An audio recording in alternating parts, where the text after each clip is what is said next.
All right, y'all. I'm back again with another video. I'm the host, Supreme Litigant. Y'all already know the routine. If you haven't already, please hit that subscription button, turn the notification bell on, and hit that like button. I'll give y'all a second to do that. All right, let's jump right into this. The last video, I was going to read this.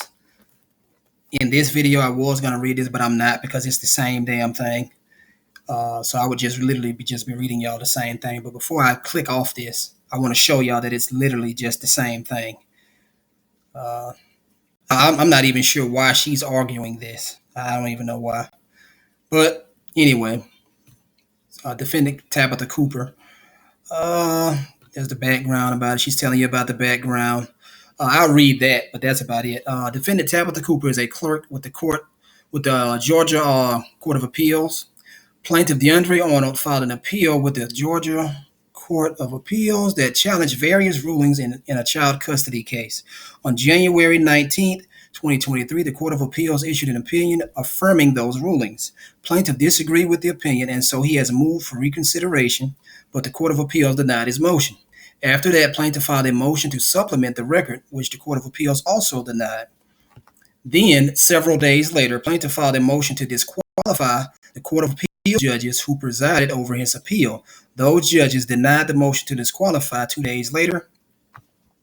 Plaintiff then attempted to file a motion for reconsideration of that order, but Ms. Cooper denied his filing because he submitted it without permission in violation of Court of Appeals Rule 27A and 37D. Additionally, by the time plaintiff had filed a petition for certiorari review in the Georgia Supreme Court, and there's the case, Ms. Cooper therefore explained to plaintiff in an email that the petition divested the Court of Appeals of jurisdiction over the case.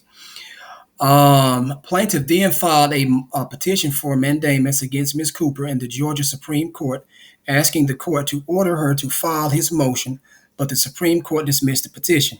Plaintiff has now filed suit against Ms. Cooper and others, asserting several counts, blah, blah, blah. These are all the counts that I just read.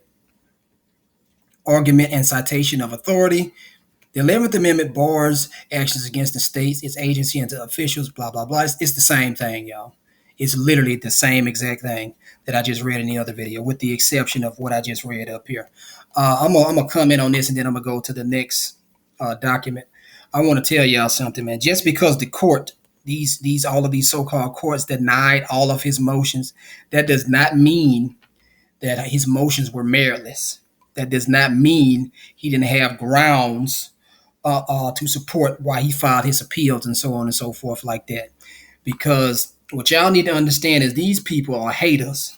They some real fucking haters. And if you are not one of them in their club, they're going to deny your shit. You can be 100% right in all of your arguments. You can be following all of the rules. You've been made all of the timely deadlines that you need to make. And they'll make you go through all of this work just to issue an order with a one-page order with one sentence, and they'll just say your shit is frivolous, or it's denied, and they won't tell you why. I've had that happen to me before, just to let y'all know. Anyway, let's get to the other video. Not the other video, but the other documents. Let me go back. Right now, I'm about to read y'all DeAndre's response in opposition to the motions to dismiss. That's what I'm about to read. Let's see. Right here.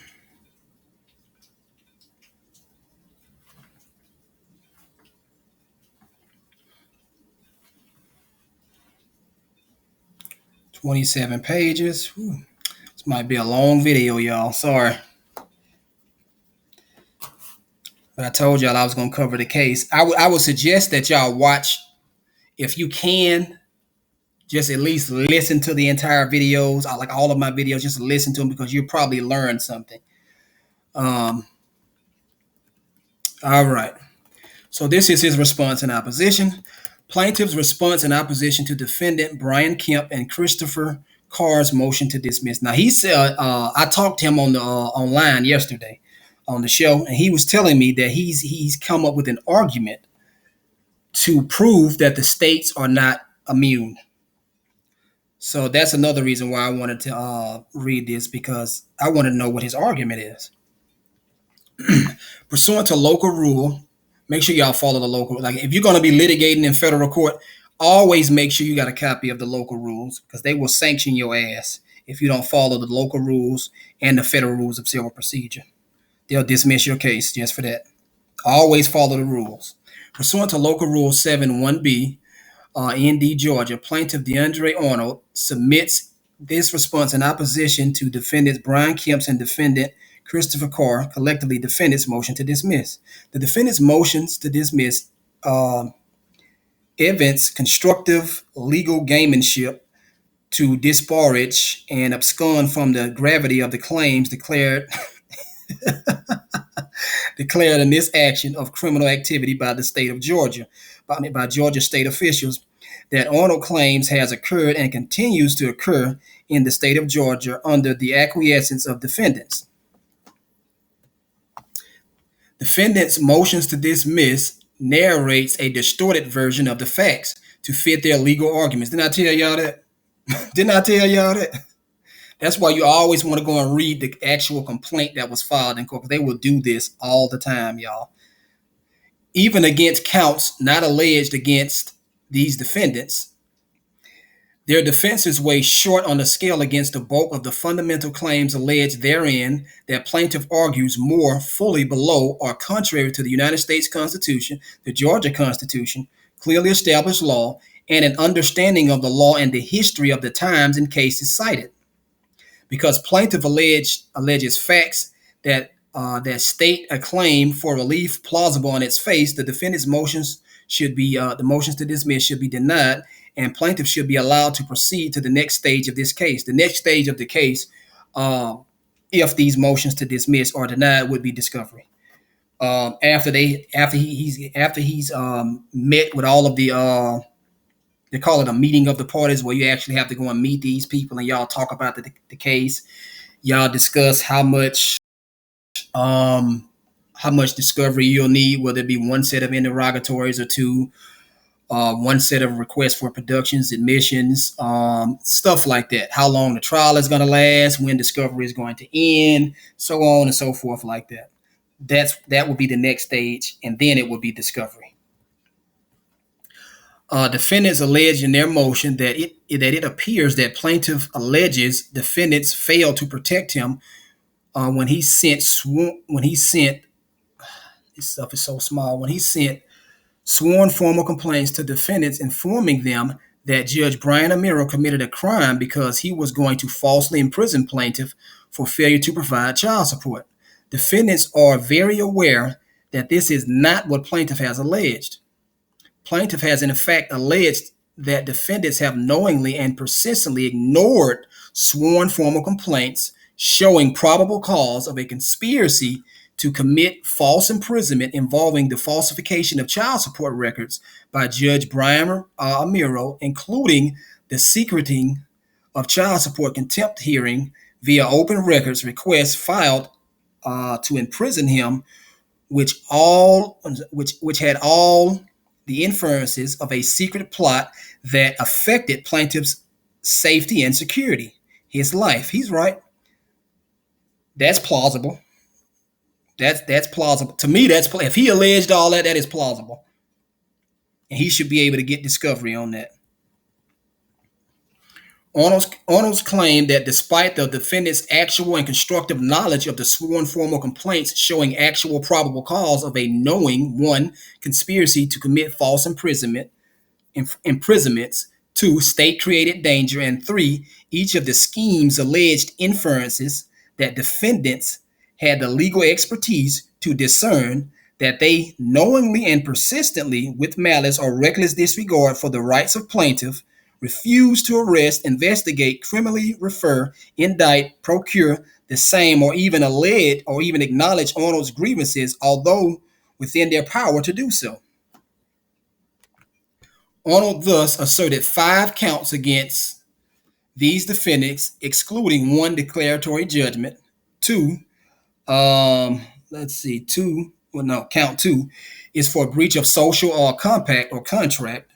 Count three is a substantive due process claim based on defendant's failure to provide protection to plaintiff under DeShaney versus Winnebago. And four is a First and 14th Amendment claim for relief, not for relief, for failure to render plaintiff a proper redress. That sounds pretty interesting right there. I've never heard of that one. Count five is an intentional infliction of emotional distress. I advise y'all again to watch this whole video because y'all can learn something. Contrary to the defendant's assertion, there are no conspiracy claims alleged against these defendants because the defendant's defense's weighed against plaintiff's claims does not tip the scale in their favor. Defendant's motion to dismiss should be denied. I'm sorry. Argument and citation of authority standard. To survive a motion to dismiss under Federal Rules of Civil Procedure 12b-6, a complaint must contain sufficient factual matter accepted as true to state a claim for relief. To state a claim to relief that is plausible on its face, the complaint must include sufficient factual allegations to raise a right of relief above the speculative level. Further, the court favors the plaintiff with all reasonable inferences from the allegations in the complaint. Additionally, pro se pleadings are liberally construed and held to less stringent standards. The defendant's defenses fail as a matter of law as plaintiff in fact states a claim upon which relief can be granted plausible on its face as more fully alleged below. All right. The 11th Amendment does not bar any of the plaintiff's claims against these defendants in an official capacity. As an initial matter, we the people form the governments of the several states under our constitutional system. A state, y'all pay attention now. A state is not the sovereign of its people. Rather, its people are sovereign. He's not lying. I told y'all that. He's not lying. Plus, they're corporations any damn way. The 11th Amendment immunity doctrine, purportedly barring a citizen from suing its own state in name, gained its original footing in the 1890 Supreme Court case of Hans. Almost a century prior, in the case of Chisholm versus Georgia, it was held that a state was liable to be sued by a citizen of another state, and it created such a shock of surprise throughout the country that the first meeting of... Let me stop right there. I made a video on that, y'all, just to let y'all know. I made a video. It shook Congress. It shook them. I can't even get the words out, y'all. It had these people so scared, y'all. Congress. It had their ass so scared that the next fucking day they had the 11th Amendment. The next day, I think it was ratified the next day also. I could be wrong, but I did a video on it. I think it's a video it's in one of my videos called The People Are Sovereign. I'm not sure which video it's in, but it's in one of those videos. And the case, what I'm reading you from, is also in that video. And it created such a shock of surprise throughout the country that at the first meeting of Congress, the 11th Amendment of the Constitution was in due course.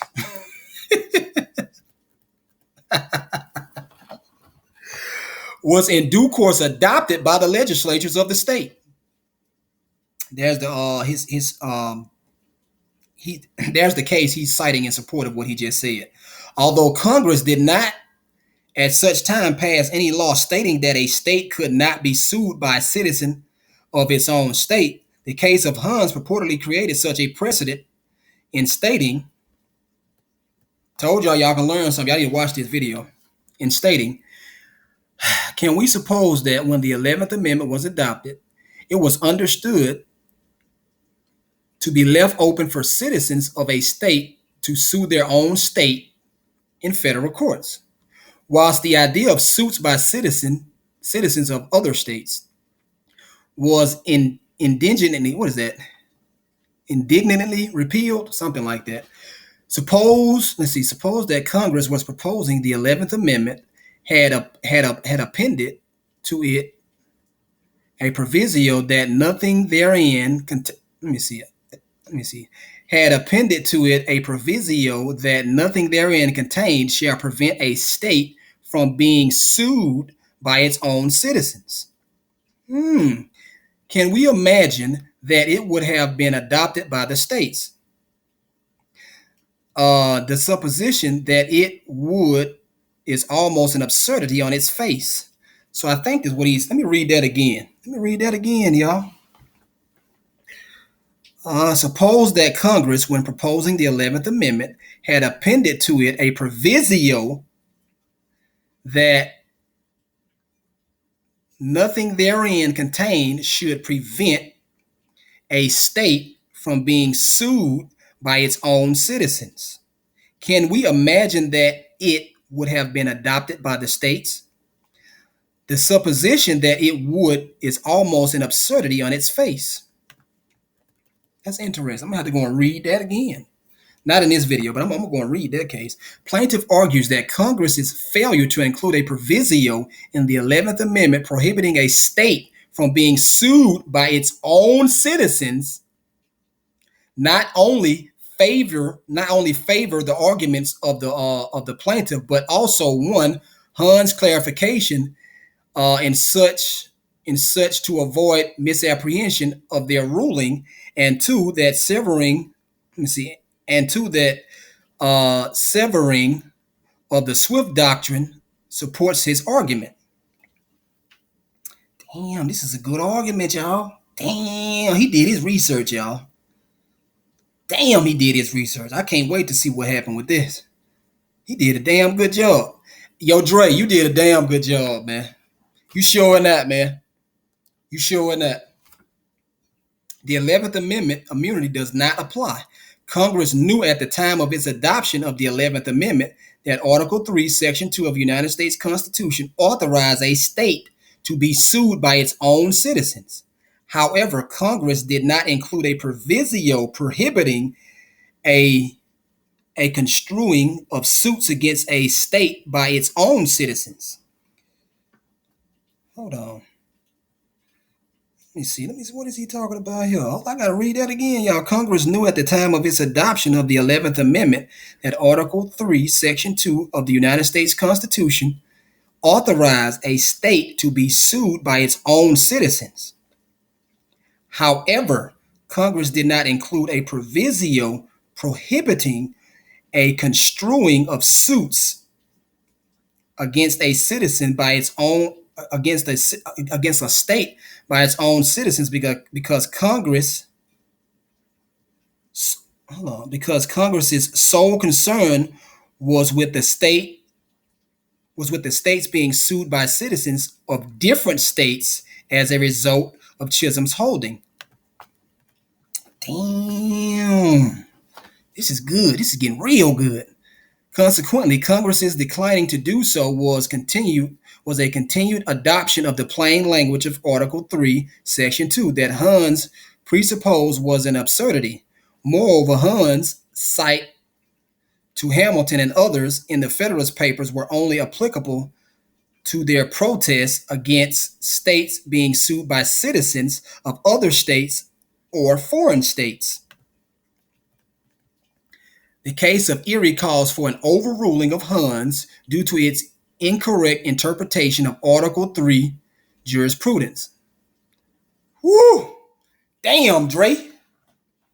Further, the Supreme Court case of Erie brings into question the holding of Hunn's, which interpreted the 11th Amendment without a distinction between diversity and federal question, owing in the 1842 decision of Swift v. Tyson, which federal courts interpreted as such at such time required the application of federal law to both diversity and federal question. Overruled by Erie. Yeah, they did overrule that. Excuse me. At the time of Hunn's ruling, the Swift doctrine was in full effect, and the Hunn's court stated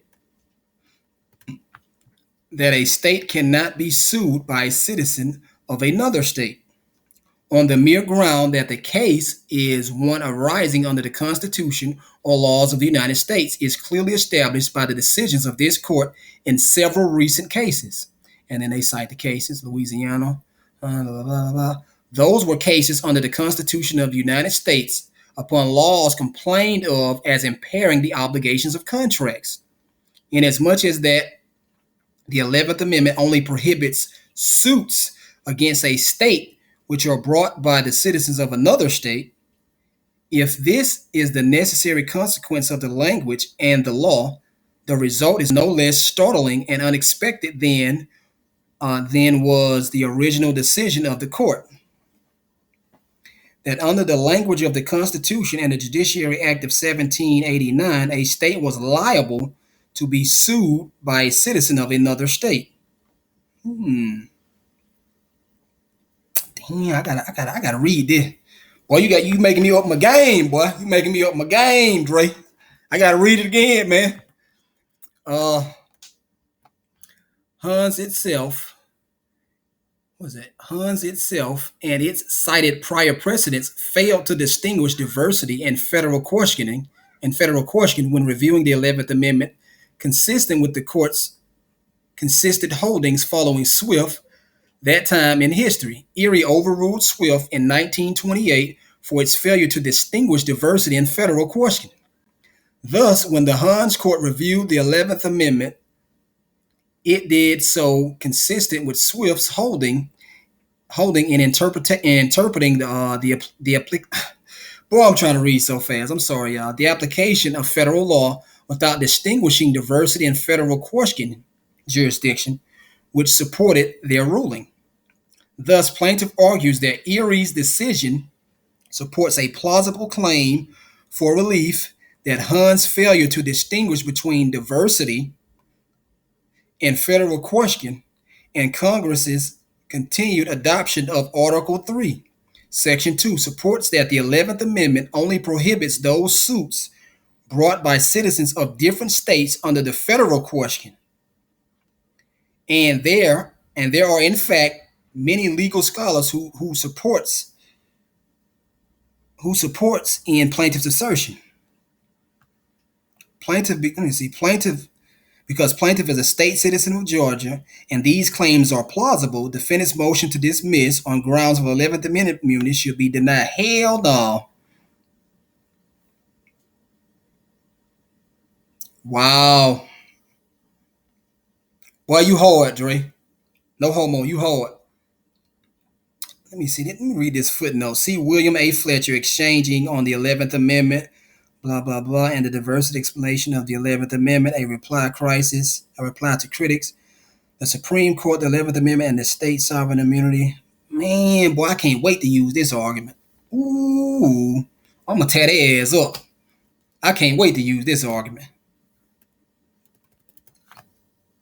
I got to study that some more to make sure I understand it.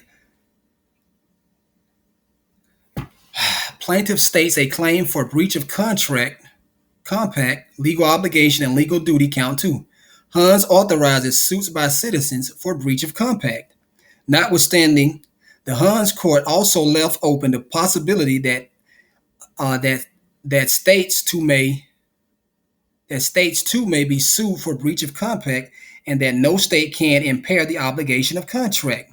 That's true.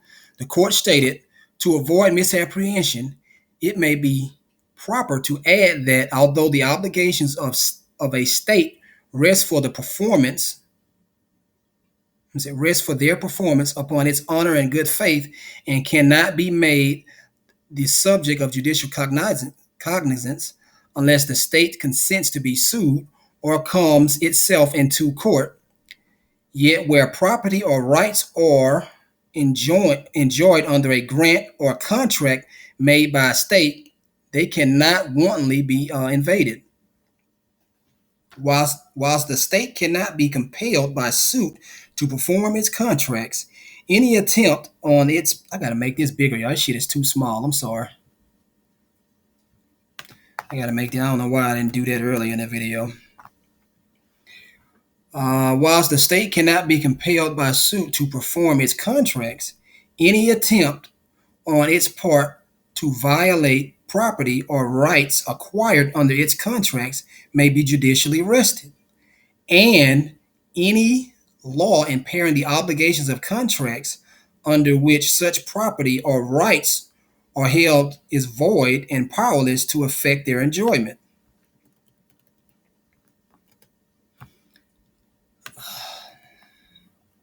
That the framers formed our constitutional compact for the benefit of the people cannot be disputed. Plaintiff alleged that he is the beneficiary of the Georgia and United States Constitution compacts.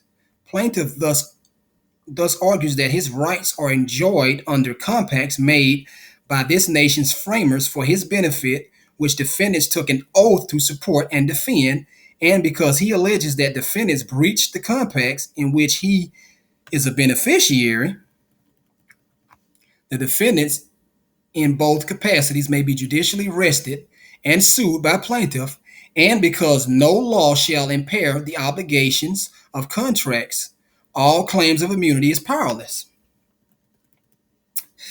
Unless it was stipulated in the contract, and it ain't in the contract nowhere. Plaintiff has an enforceable right as a third-party beneficiary to the United States and Georgia Constitution's compact to sue defendants for breach of contract. Plaintiff indeed has an enforceable contractual right to sue defendants in both capacities for breach of contract, duties and obligations consistent with Huns. Plaintiff alleged defendants herein have a legal duty and obligation to provide him protection of the laws and to protect him from state-created danger arising from unlawful acts of Georgia state actors, and that they had the power to do so.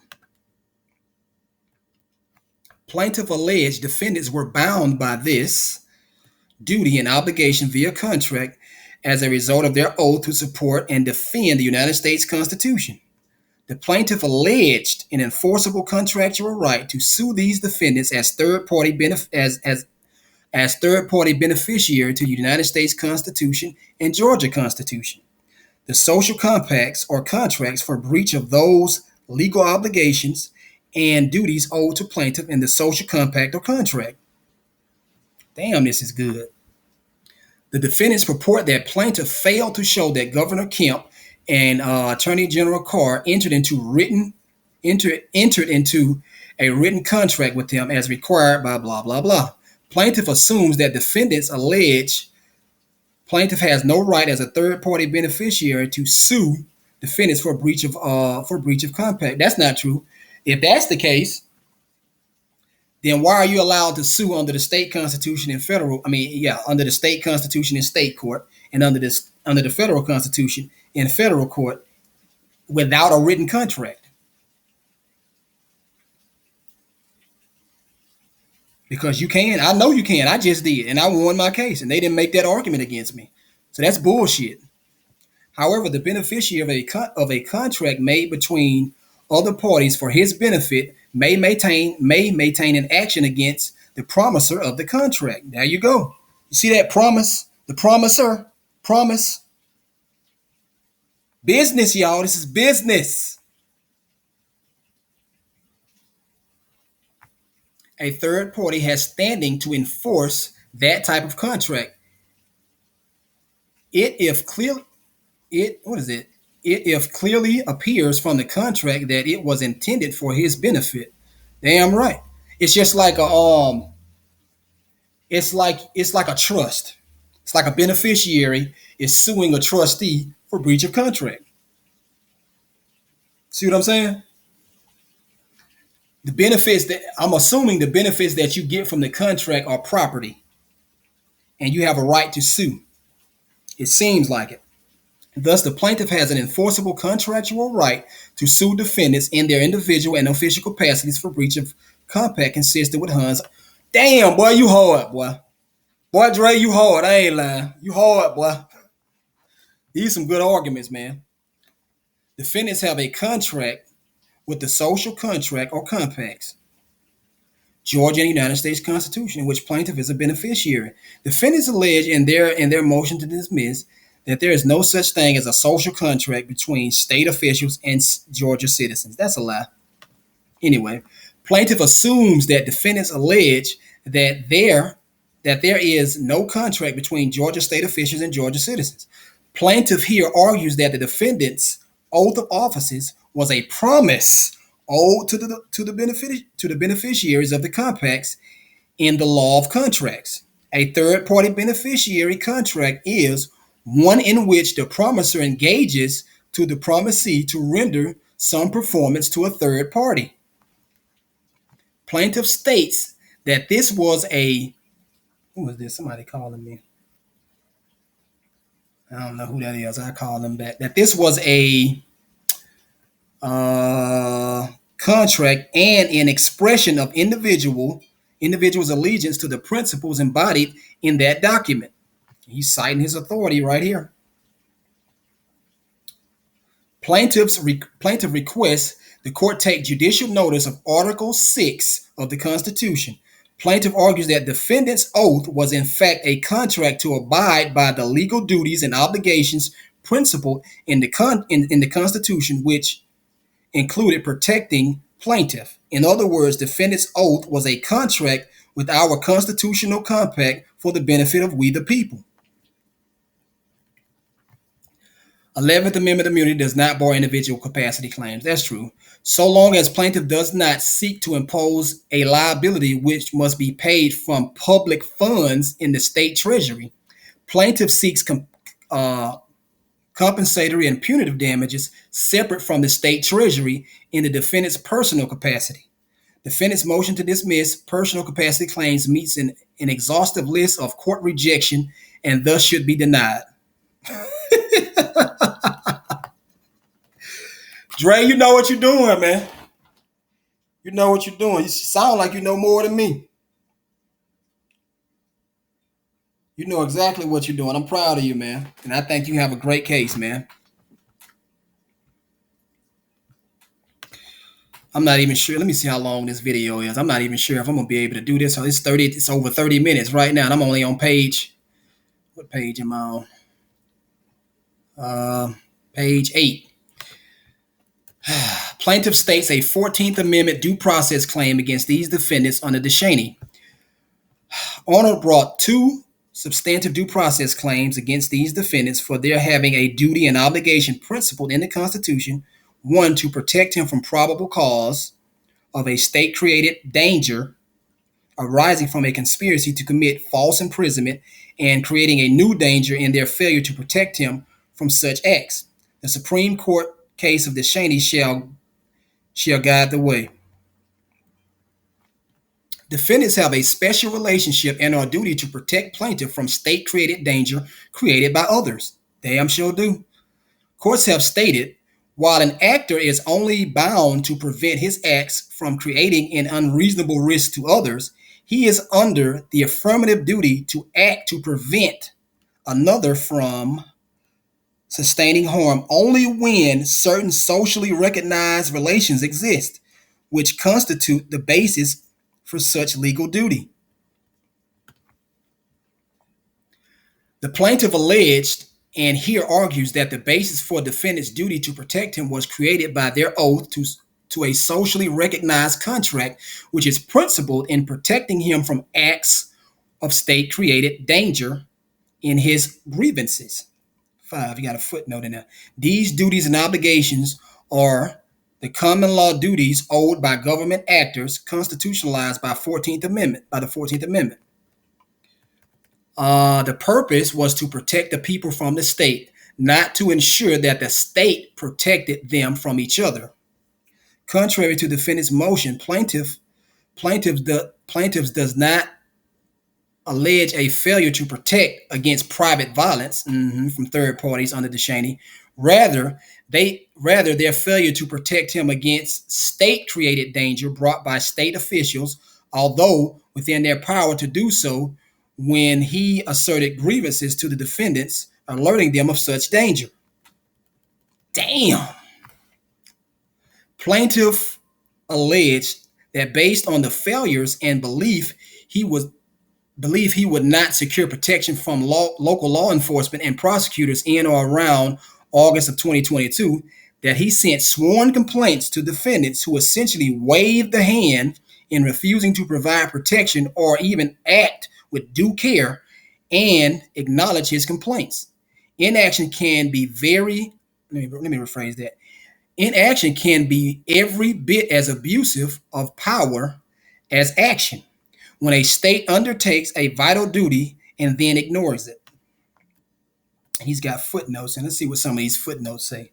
To ensure the preservation of a social contract between our government and its citizens, we developed a group of rights defined by a constitution and a judicial system charged with being the vigorous guardians of those rights. For more than 200 years, each officer of the executive branch has been bound by oath or affirmation.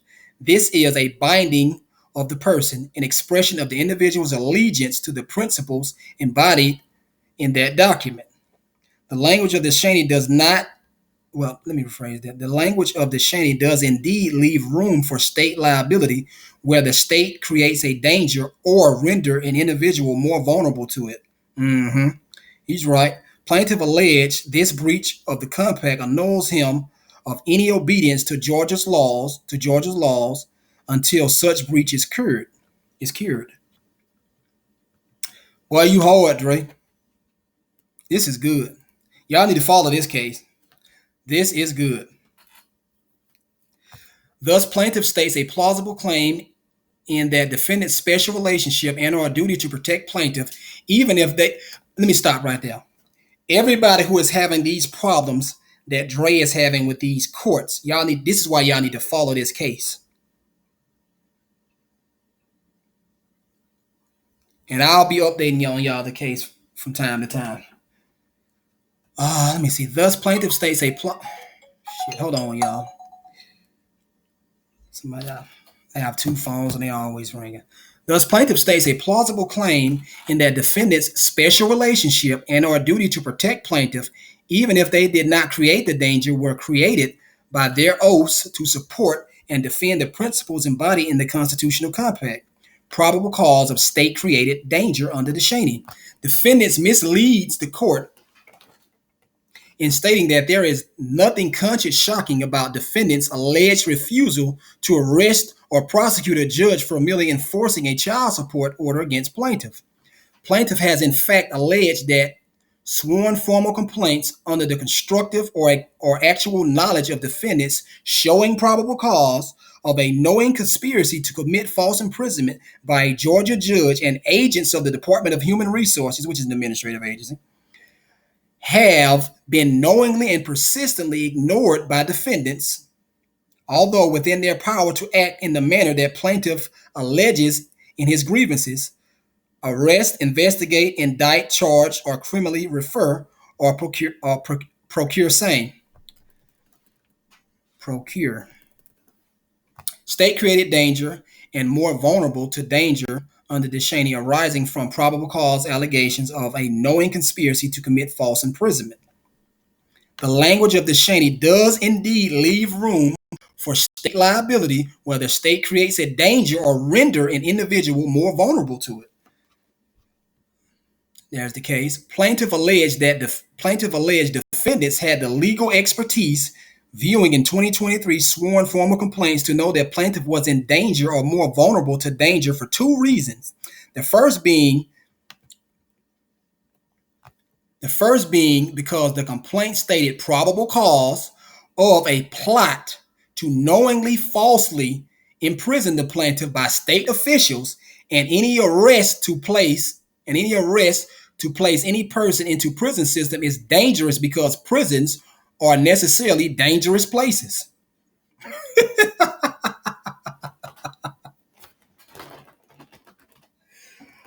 Hey Dre, look. If you watching it, you probably ain't gonna watch the video because you know this is your complaint. But listen, man, we gonna talk today. Okay, me and you gonna talk to fucking day about this. I got you, bro. I'm gonna help you litigate this case. You don't gotta give me a damn dime. I'm gonna litigate this case for everybody who has been subject to this unlawful conduct all over the country. That's who we doing this for. I see exactly what you're doing, bro. Thank you for doing this. The second reason being that plaintiff's safety and security was further at risk as a result of any false imprisonment because the sworn facts alleged the conspirators knew that the enforcement support order was unlawful, and facts support that state officials conspired to imprison plaintiff in despite which supported his alleged inferences that his life was at risk if he was in prison because the liability for the unlawful acts to falsely imprison plaintiff would not end with his false imprisonment. The probable cause allegations within plaintiff's complaint, which defendants continued to avoid, clearly show one probable cause of state-created danger in a knowing conspiracy to commit false imprisonment, and two, a new state-created danger in defendant's failure to protect under Descheny. Liberally construed, plaintiff alleged facts that support that the government itself restricts plaintiff's freedom. Liberally construed, plaintiff alleged facts that support that the government itself restricts plaintiff's freedom from unjustified intrusions on personal security, and the due process clauses generally confer no affirmative right to government aid unless the government itself deprived the individual. Probable cause that the 2019 registration and enforcement support order are void. As an initial matter, plaintiff alleged that the defendants had the legal expertise from the sworn complaints to know that the 2019 registration and enforcement order, hereinafter 2019 support order, were void because such order was confirmed in a hearing without plaintiff's required appearance. Oh, wow. On 11/18/2019, although he alleged that he requested specially in said registration and contempt action within 20 days, a time, place, and date to be heard. Multiple courts have held that the non-registering party cannot contest the validity or enforcement of a registered order unless he first requests a hearing within 20 days after notice of registration. Because the orders were confirmed in the face of Arnold's request of a hearing, probable cause was first shown that the 2019 support order was void, unlawful, and without effect, and that plaintiff's alleged defendants had the legal expertise and knowledge to know this much.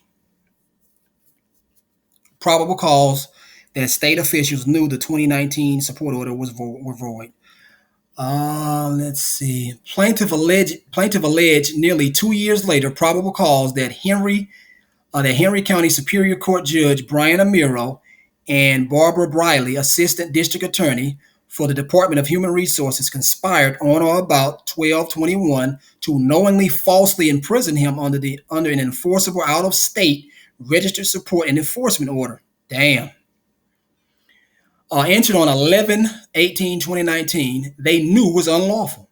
In support of these claims, plaintiff alleged that on 10/7/21, GA Judge Brian Amiro falsified a child support modification addendum in his modification of child custody action, in which he and his child's mother were parties, without the required petition to modify child support. Hell no. Wow. I don't think they can do that because that's an administrative agency. So I'm about 99% sure. I don't study Georgia law, but I'm about 99% sure because that is an administrative agency that they cannot do that because their administrative agencies are so-called courts of extreme limited jurisdiction. On the record and falsely stated therein, said addendum that the parties agreed that no IDO was immediately necessary. UIFA, I don't know what that means. A state has continuing exclusive jurisdiction as long as each party consents for another state to modify the support order. Plaintiff argues that on belief, Amiro falsely modified the support order to later enforce the out-of-state support order, and because said state officials knew personal jurisdiction was an issue in 2019 registration and enforcement order, falsified the addendum because personal jurisdiction or other jurisdiction which concerns the court's authority over parties may be waived. Liberally construed, probable cause supports plaintiff's arguments here because facts were alleged that the falsification of these addendum was in furtherance of a plot to falsely imprison plaintiff under the 2019 support order, to subject him to a void 2019 support order, non pro, what is it? Pro, so some type of Latin word. Probable cause is whether at the moment the facts and circumstances within the knowledge and of which they had reasonably trustworthy information were sufficient to warrant a prudent man in believing that state actors had committed an offense. Plaintiff alleged that GA Judge Brian Amiro and others had no reason to know about plaintiff's knowledge of the addendum's falsity and falsified the order to correct a legal defect. Let me stop right there. I'm gonna read this whole thing, but just to let y'all know, they do shit like this for real. Do not think that these people are honorable, because they will do shit like this for real. And I'm not joking. They do shit like this all the time for real. You just don't know about it because the average man or woman does not know how to frame their arguments or articulate their arguments in a manner into which it's understood in the language of legalese.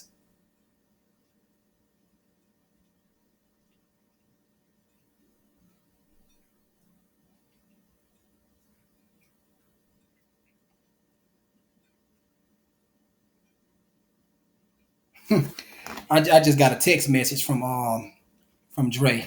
I'm reading his complaint right now. I just got a text message from him. Sorry about that, y'all. Plaintiff further alleged that agreements could be inferred between Amiro and the ADA by the ADA's request to enter an income deduction order less than 2 months after Amiro fabricated the support addendum, which also falsely stated therein that the parties agreed to the IDO was not immediately necessary. Plaintiff alleged that the ADA omitted arrearages in 2021 contempt action confirmed in the 2019 support order. Plaintiff alleged the IDO and the omitted arrearages were both previously ordered in 2019 order of enforcement attached as an exhibit. Plaintiff further alleged that the ADA and Amiro did such acts to give the appearance that the 2021 contempt action was distinct from enforcement action ordered in 2019 support order. I'm gonna stop right there. When they do stuff like this on the record, if you know that it's not true, then you need to rebut it, because the appellate court is going to give an automatic presumption of the lower court that everything that they did down was correct, that the docket is correct, no objections were made. They're going to assume that whatever is showing up on that record is correct, unless you rebut that presumption, because it's a presumption. So you will always want to rebut presumptions that are not true, that they're saying. Like when you go to court and you're trying to determine the nature of the action, and they construe that as a way of you pleading not guilty, so they enter an administrative plea of not guilty for your ass. That's what they do. So what you do, how you rebut that presumption of them saying that you entered a plea of not guilty, you would simply file an affidavit or a motion or something like that. I would file an affidavit saying that you showed up on this day, you made a special appearance to know the nature of the action. You never entered the plea, you never refused to enter the plea, shit like that. That's what you should do. Because they're going to play these games like that. They do not want people to know what the fuck is going on. They don't want people to know that. See how long I've been doing this video. 49 minutes. Where did I stop at? Let me get out of here. Thus, probable cause was shown that the state officials knew of the invalidity of the 2019 support order by their affirmative acts to separate to separate the 2021 contempt enforcement request from the enforcement actions ordered in the 2019 support order, and corrected a legal defect by falsifying a support addendum to imprison plaintiff under the 2019 order. The 2019 order. They slick, boy. Plaintiff's allegations that state officials were conspiring to knowingly falsely imprison him have merit. They damn sure have merit. That is a plausible claim. That is a plot. The only way that this shit will be denied, in my opinion, based after reading everything that I have read so far, is if these motherfuckers are just as corrupt as we all know that they are. But I'm going to give the judges the benefit of the doubt. Whoever has the case, I'm going to give them the benefit of the doubt and just hope and just presume that they're going to act impartially and fair when you're litigating this case, Dre. Liberally construed, plaintiff's facts support probable cause of a knowing conspiracy to commit false imprisonment. Because conspiracies are secretive by nature, the jury must often rely on inferences from the conduct of the alleged participants or from circumstantial evidence of a scheme. That makes sense. That makes perfect sense. Probable cause that the conspiring state officials would imprison plaintiff regardless of his legal excuse within the department's contempt hearing, state created danger. The facts support that plaintiff's probable cause allegation did not involve a mere payment of support to avoid incarceration altogether, affecting his dangers, rather than threats of incarceration for non-payment to respondents regardless of his excuses, and under an unlawful support order for enforcement confirmed in a hearing that constitutionally deprived Arnold of the time, place, and danger of said hearing. Let's go down some more. These actions are far from the control factor in hearing. Liberally construed, the facts show probable cause to exact something unlawfully by threats or putting in fear, and to coerce the defendant to do what a court had previously ordered him to do, in such a way as to coerce unlawful payments. Plaintiff alleged that the defendants had the legal expertise, experience, and knowledge from the sworn facts in the complaint received by them in 2022 in further support of the sworn facts alleged in 2023, sworn complaints of a sufficient belief and a reasonable inferences that the co-conspirators would arrest the plaintiff regardless of any legal excuses. This is because plaintiff alleged that facts in the 2022 complaint showed that the defendants, ADA, or others got wind of the plaintiff's request for an affidavit tendered in his custody proceedings in the appellate court, which proved plaintiff maintained the majority of custody of his child during March 2020 up until July 2021. The ADA immediately filed a rule nisi to incarcerate the plaintiff.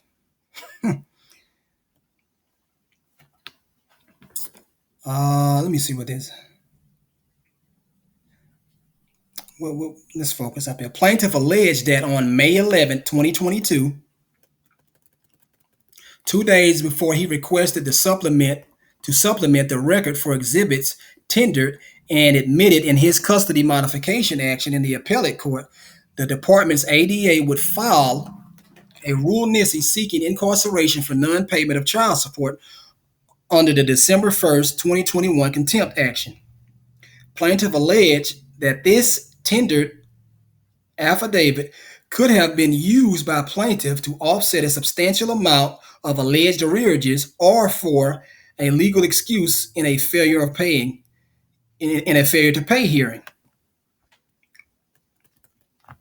Liberally construed in plaintiff's favor, the facts support his alleged inferences that state officials would imprison him regardless of his legal excuses because the conduct events a scheme. Yeah, that's what it is. The conduct events a scheme to prevent his legal excuses by pursuing him in a contempt action less than 48 hours after his requesting an affidavit that could have been utilized by plaintiff for such a legal excuse in order that the co-conspirators bring about a predetermined outcome as plaintiff alleged in his complaint.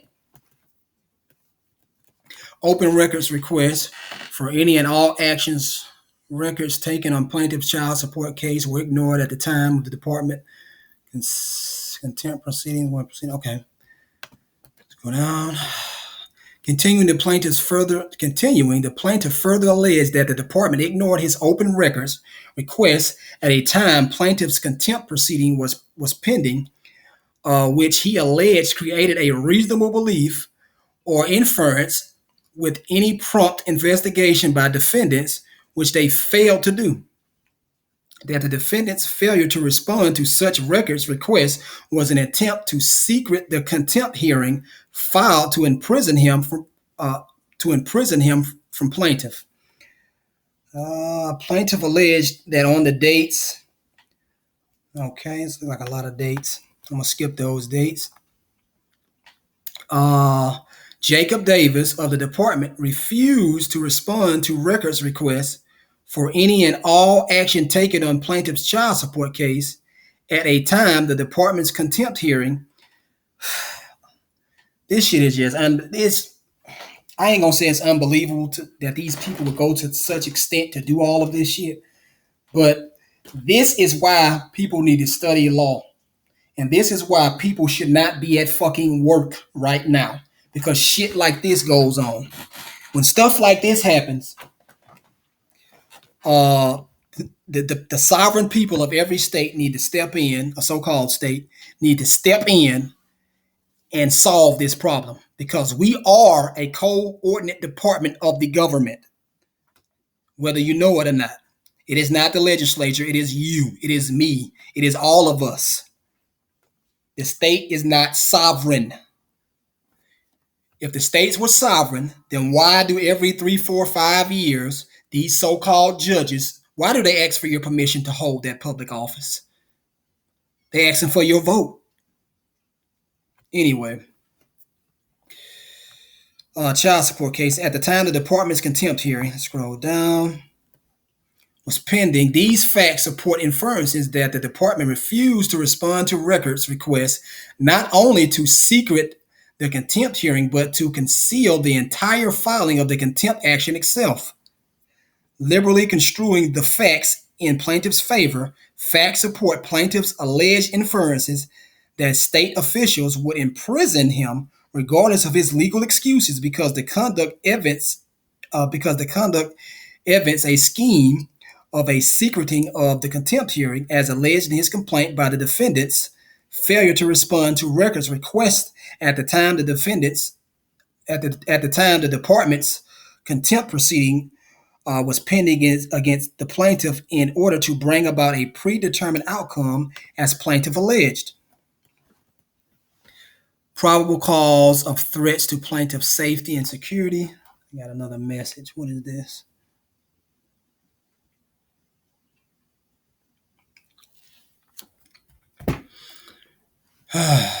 Okay, liberally construing plaintiff's allegation as a whole, plaintiff's facts support his claim that such conspiracy threatened his safety and security because state officials feared liability. Plaintiff alleged that the ADA, who filed 2019 the registration and contempt action in 2019, and Judge Amiro, who presided over the action, would be the exact same state actors in the 2021 contempt action. Barbara Briley would file the contempt action, and Georgia Judge Amiro would preside.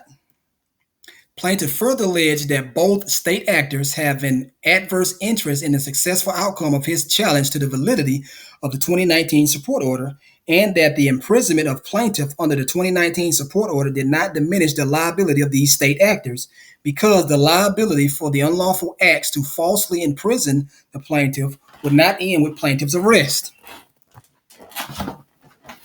It is a fact that if plaintiff is falsely imprisoned under the 2019 order, the liability from this false imprisonment would not end by operation of law. Plaintiff alleged facts. Where is it at?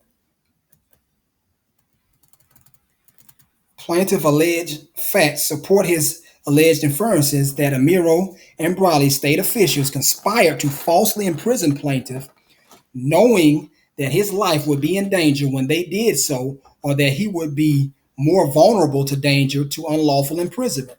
Liberally construed, the facts, the plaintiff is in fact more vulnerable to danger as a result of the falsification of the child support addendum.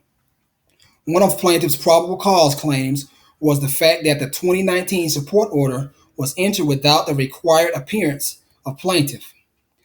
Also requested by plaintiff is in his special appearance. Plaintiff reiterates his argument that Amiro had no reason to know that plaintiff knew of the falsity of the addendum and falsified the order to correct a legal defect to imprison plaintiff under the 2019 support order. Plaintiff indeed alleged allegations that Amiro falsified the addendum to correct a legal defect to knowingly falsely imprison plaintiff under the 2019 support order, and that any arrest indictment based on the showing of probable cause that a state actor falsified the child support addendum could be utilized by plaintiff in any proceeding to show that the child support addendum is unlawfully rendering him less vulnerable to danger. It's unlawful, rendering him less vulnerable to danger. I'm sorry. Let's see. Thus, the dangers the plaintiff faced was not only in incarceration itself, but state officials attempt to imprison him knowing that their liability would not end by operation of law. The plaintiff could not challenge an unlawful order if an assassination attempt was made on his life. This is precisely why plaintiff alleged that based on facts, not perturbation. I've never heard of that. I don't know. I have to look up that word. Perturbation. The unlawful plot to imprison plaintiff threatened his safety and security, state-created danger, his life, the secreting of the department's contempt hearing via open records, requests, the attempts by said officials to separate the 2019 enforcement order from the 2019 contempt action, the pursuing of plaintiff for an affidavit, which could have been used as a legal excuse in a failure to pay hearing, supports plaintiff inferences of threats to his life, to his safety and security as a result of unlawful imprisonment because said state officials feared liability if they did not arrest the plaintiff.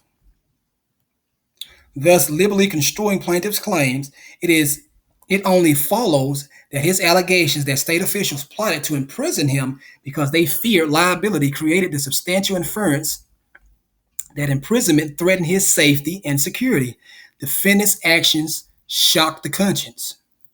Plaintiff alleged that his sworn formal complaints was not of any matter diminished, but matters that shocked the conscience, as a threat to life was alleged and ignored by defendants who had a duty and obligation to act in responses to his grievances, but refused to do so. The allegations above and all reasonable inferences thereof show just what plaintiff is alleging. Probable cause that state actors not only knowingly plotted to falsely imprison him, but substantial inferences that the plot to imprison him was to assassinate the plaintiff in the name of his child in order that said state officials avoid liability. Plaintiff alleged defendants with malice and reckless disregard for his rights refused to provide the requested protection from state-created danger.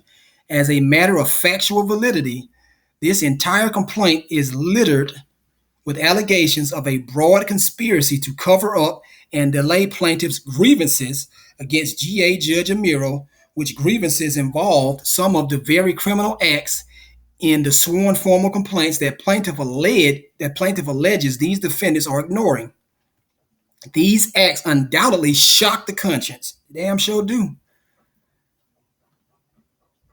Sound like I heard somebody knocking. The defendants had the statutory power to prevent the state plot and knew from the facts that the local law enforcement would not intervene.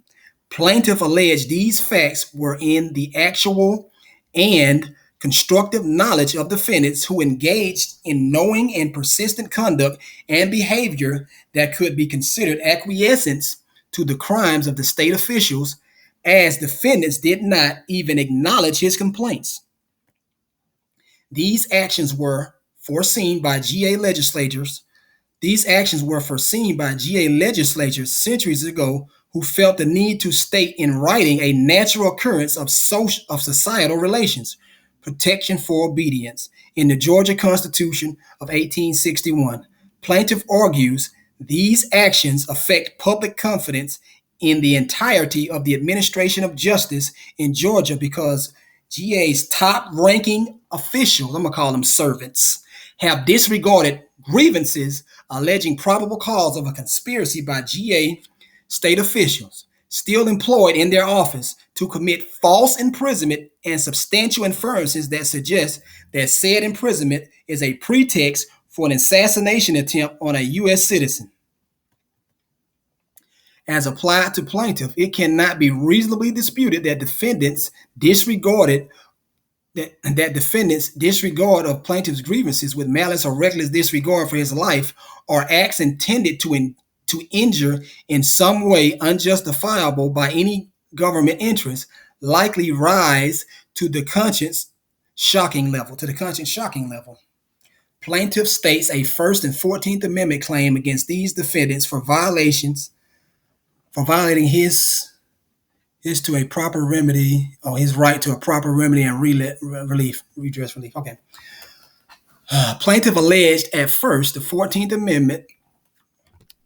Plaintiff alleged a First and 14th Amendment violation by defendants for their violating his right to a proper remedy, redress, and relief in his petitioning for redress against state-created danger. The plaintiff argues that if defendants officially are immune under the 11th Amendment under DeShaney and the defendants personally have no duty to protect plaintiff from state-created danger in his grievances, he is not without remedy and redress. Hold on. What is that? Plaintiff from state-created danger in his grievances. Is he not without? Okay. Is he not without remedy and redress contrary to Marbury? Certainly, the right to petition extends to all departments of the government. I see what he's talking about now. It was held long ago. It is a general and indisputable rule that where there is a right, I bet you that's what it's going to say. I bet you that I knew that's what it was going to say. Where there is a legal right, there's also a legal remedy by suit, which is equity, or action at law, which is common law. Whenever that right is invaded, I am next to consider such injuries as are cognizable by courts of the common law.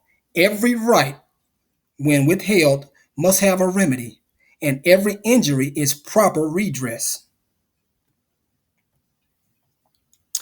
That's Marbury versus Madison, 1803. The state's obligation under the 14th Amendment are not simply generalized ones.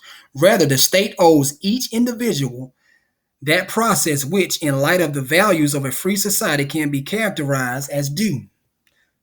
Plaintiff argues, 1, that he petitioned for a redress of grievances with defendant's power to redress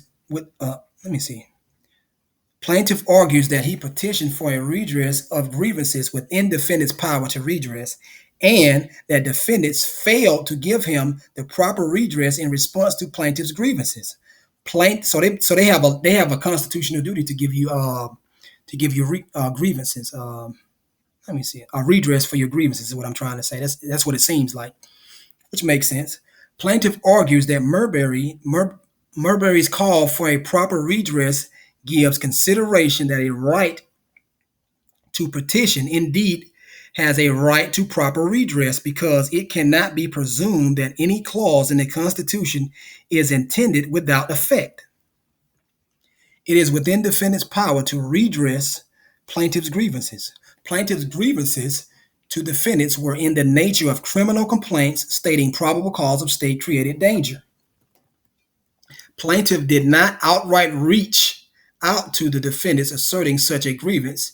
He did so because of local law enforcement's, with jurisdiction over the crimes, refusal to do so. Plaintiff alleged he mailed his complaints to defendants in or around August of 2022 based on their failures and or reasonable belief that he would not secure protection from local law enforcement and local prosecutors. Plaintiff, in fact, alleged that on or around February 2022, he sent a criminal complaint to John Doe Henry County Sheriff Office, Captain via email. I'm not sure who that he sent it to somebody. That this complaint was interrelated to the general claims alleging probable cause against G.A. Judge Brian Amiro of a conspiracy. Let me read this footnote right quick. The right to petition government for redress of grievances as guaranteed by the First and 14th Amendments. Okay. Of a conspiracy to commit false imprisonment and the falsification of support records to accomplish such a goal, and was told to seek legal counsel and that the matter was civil even after his reiterating that the matter was in fact criminal. Plaintiff also alleged the Henry County District Attorney's Office via telephonic communication on or about February 2022 stated that the Henry County DA could not investigate his claims because of a conflict of interest. Wow. Because the plaintiff had named Henry County officials. So, there ain't no motherfucking conflict of interest. There must be a conflict of your personal political interests or your business interests. But that ain't no conflict of interest in which that public office you're holding, because the sovereign people of Georgia cloth you with prosecutorial authority to prosecute any motherfucking body who violates the law, whether it be statutory law or admiralty law. It doesn't matter. Plaintiff, having no recourse in petitioning local law enforcement, petitioned defendants who were both made aware that local law enforcement refused to investigate and alleged a conflict of interest as early as 10/27/22 for defendant Carr, 8/18/2022 for the defendant Kemp, who in fact had within their power the authority to render plaintiff a proper redress. Damn sure did. Defendants knowingly and persistently failed to render plaintiff a proper redress. To avoid repetition, plaintiff realleges by reference the claims alleged in Section D of this motion. Plaintiff alleged that defendants knowingly and persistently with malice or reckless disregard for the rights of the plaintiff did acquiescence, refused to arrest, investigate, criminally prosecute, indict, or file warrants to procure the same against state officials based on probable cause as shown in plaintiff's sworn formal complaints that state officials were committing or were about to commit unlawful acts of state-created danger in their jurisdiction. Plaintiff alleged that defendants had not even acknowledged the criminal complaints, having a right to petition defendants for a redress of grievances where no clause is meant to be without effect and no injury without proper redress. Defendants failed to render plaintiff a proper redress, although within their power to do so. Boy, you cold, Dre.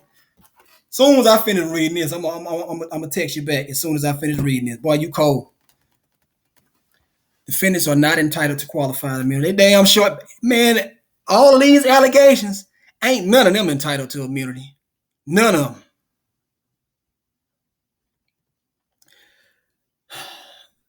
This court's case law does not require a case directly on point for a right to be clearly established. Existing precedents must have placed the statutory or constitutional question beyond debate. It is clearly established that filing a criminal complaint with law enforcement officials constitutes an exercise of the First Amendment right to petition the government for redress of grievances. And there's the case.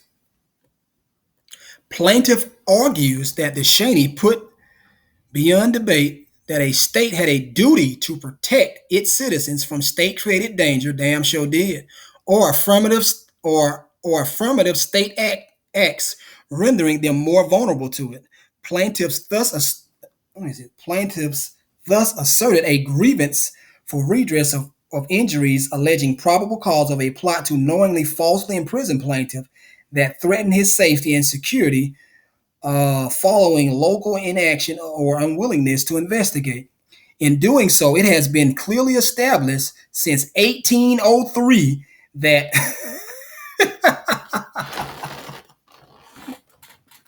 since 1803 that every injury have its proper redress. Boy, this is a good argument, Dre. These are no pre-existing precedents as the case is quoted, and its applicability here. It says, let me see. These are no pre-existing precedents as the case quoted, and its applicability here has not been overturned. Further, Georgia's Constitution of 1861 establishes a protection for obedience doctrine consistent with DeShaney 14. Plaintiff argues that this doctrine establishes an affirmative duty of government to act to protect plaintiff from unjustified intrusions on personal security by the state itself. The obligation of obedience which the individual owes to the government or to his sovereign is, hold on. Let me read that again. I'm going to read this slower. The obligation of obedience, which the individual owes to the government or to his sovereign in return for the protection he receives. This doctrine establishes that protection from government is a reciprocating duty for plaintiff's obedience, and he's not lying. He is absolutely right. Thus, the protection for obedience doctrine also establishes that defendants owes plaintiff a duty of protection and is still recognized in law today. Plaintiff states a claim of intentional infliction of emotional abuse, emotional distress.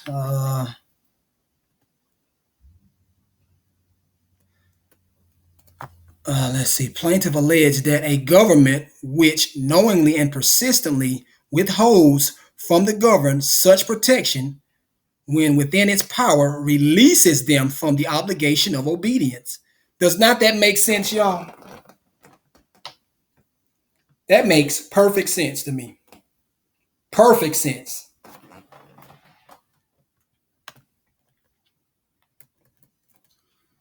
Let's see how much time we on. All right, I'm almost finished, y'all. I know y'all like, damn, this is a long video, but I'm almost finished, y'all. Continuing, plaintiff alleges these claims could have been redressed and intentional infliction might be mitigated. He's right, damn sure right. However, the defendants ignored these grievances knowingly and persistently with malice and reckless disregard for the rights of plaintiff, although within their power to act. Plaintiff alleged defendants has not even acknowledged, corresponded, or did any act that would place plaintiff's mind frame within the belief that their officers were going to abide by their duties and obligations and provide protection of the laws. Plaintiff alleged that he has had to suffer severe mental distress and emotional distress and severe mental anxiety in being in a constant state of fear that his state may have sanctioned or all agreed to ignore his showing of probable cause of a plot to falsely imprison him by state officials because of the persistent failures to acknowledge the receipt or contact plaintiff, failures to acknowledge receipt or contact plaintiff, nor investigate, arrest, indict, refer, or do any act that showed any concern of his allegations and that has affected plaintiffs economically, socially, and mentally. Let's see. It could be argued to a jury that after plaintiff submitted complaints defendants after local law enforcement refused to act, and they too disregarded his grievances, alleging probable cause of a conspiracy to commit false imprisonment by GA state officials, which housed substantial inferences that said imprisonment was a pretext for an assassination attempt on his life, would cause the exact emotional distress that plaintiff alleged in his complaint. Boy, you cold, Dre. You cold. You cold. I've been studying this for a while. And when it comes to drafting complaints, I would say that you're better than me. In drafting yours, you're better than me. You cold, boy. I'm proud of you, man. Very proud of you. The court has supplemental jurisdiction over count 2 and 6 alleged against these defendants, and sovereign immunity does not apply. Plaintiff argues that the court has supplemental jurisdiction over plaintiff's breach of contract claim and IIED claim, count 6, and sovereign immunity does not apply. Let's see. Sovereign immunity does not apply to any claim. This court, in turn, has supplemental jurisdiction over all other claims that are so related to claims in the action within its original jurisdiction that they form a part of the same case or controversy. That's another word for pendent state jurisdiction, y'all. So there's a statute that you alleged. I forgot what the statute was, but it's pendent state jurisdiction. I think it's 1391 or something like that. 28-1391. It's something like that. That's pendent state jurisdiction. So in a pendent state jurisdiction claim, if you're litigating your lawsuit in federal court, you would cite that statute as a basis for supporting your claims under the state constitution and under state statutes in that federal court that you have filed the lawsuit in. Okay, I'm almost finished. I got a headache from reading all this shit, but this is very interesting. Sorry about that, y'all. I had to stretch. Whew. Okay. Neither of these circumstances apply to Arnold's case. Arnold's breach of compact claim, count 1, is more than related. They are in fact arise from the constitutional claim alleged against these defendants in count 3 and 4 within the original jurisdiction of this court. Plaintiff alleged defendants in ignoring the sworn formal complaints alleging acts to state-created danger and a plot to knowingly falsely imprison him to perform according to their duties and obligations owed to plaintiff, and said acts fundamentally breach the contractual obligation and duties they owe to plaintiff in the social compact or contract. Without the violation of Arnold's right, plaintiff argues here that there would be no breach of compact. Thus, the court has supplemental jurisdiction over plaintiff's breach of compact claim. Compact claim. Let me see. Without the violation of Arnold's rights, plaintiff argues. Oh, okay. I see what he's saying.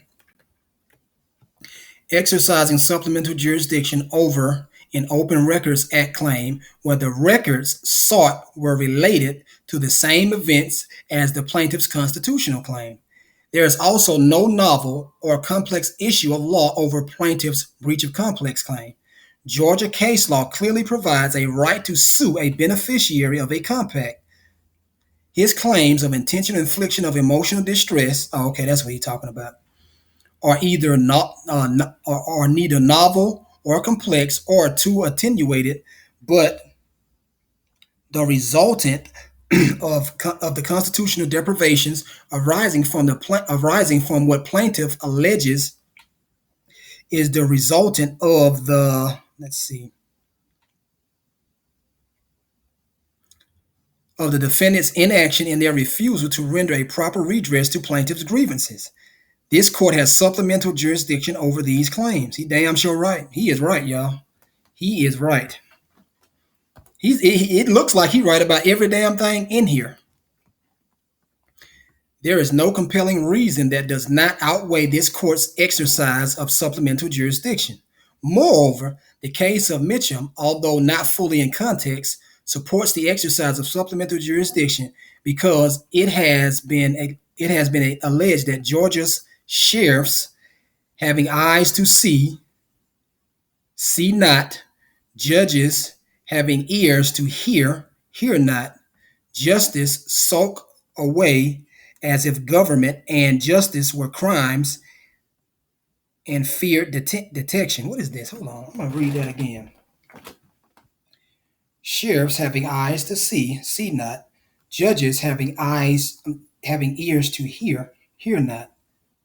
Justice skulk away as if government and justice were crimes and feared detection. Oh, okay. That's what he's saying. Pretty good. The facts in this case compel this court to exercise supplemental jurisdiction over plaintiff's claims. Plaintiff has also alleged facts supporting his declaration that he has repeatedly pled for protection by her state and have been answered by repeated injury marked by every act which defines tyrannical activity in the public office of Georgia. Not only is supplemental jurisdiction applicable, but the facts in their entirety in this complaint compel this court to take jurisdiction over these claims because the allegations establish a broad, concerted effort to railroad and or unlawfully delay plaintiff's relief in the state courts of Georgia. No conspiracy claims alleged against these defendants. Contrary to defendants' motion, there are no conspiracy claims alleged against defendants. Okay. Conclusion. Because the plaintiff states claims plausible on their face, defendants should be denied. Let me see. Because the plaintiff states claims on their face, defendants, their motion should be denied. So this is new. You did your thing on here, Dre. You did your thing. Oh, this is a certificate of service. Okay. You did good, man. You did good, Dre. This is real good.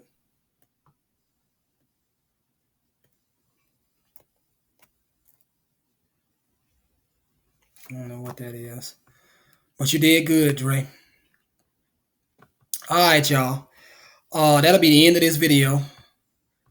I'm going to go ahead and upload this. Pay attention to the whole video. Watch it as many times as you need, or just go and read the document for yourself. That'll be the end of this video. The Supreme Litigant is out. Peace.